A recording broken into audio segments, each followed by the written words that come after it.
পানি ভর্তি একটি বদ্ধ জায়গায় আটকা পড়েছেন এক ডুবুরি। আপ্রাণ চেষ্টা করেও বের হতে পারছেন না তিনি, কারণ বের হওয়ার পথই বন্ধ। সম্প্রতি সামাজিক যোগাযোগ মাধ্যমে এমনই একটি ভিডিও ভাইরাল হয়েছে।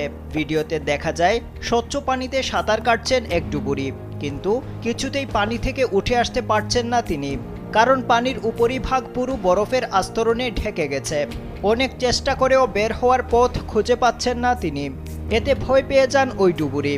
ভয়ে পানির মধ্যে এদিক থেকে ওদিক রাস্তা খুঁজে বের করতে মরিয়া হয়ে ওঠেন তিনি। ভিডিও দেখে অনেকে উদ্বেগ প্রকাশ করেছেন। একজন ইন্টারনেট ব্যবহারকারী লিখেছেন, নিজেকে ওই জায়গায় কল্পনা করতে পারছি না। স্যান্ডেলিনা সো, রূপচর্চায় আভিজাত্য।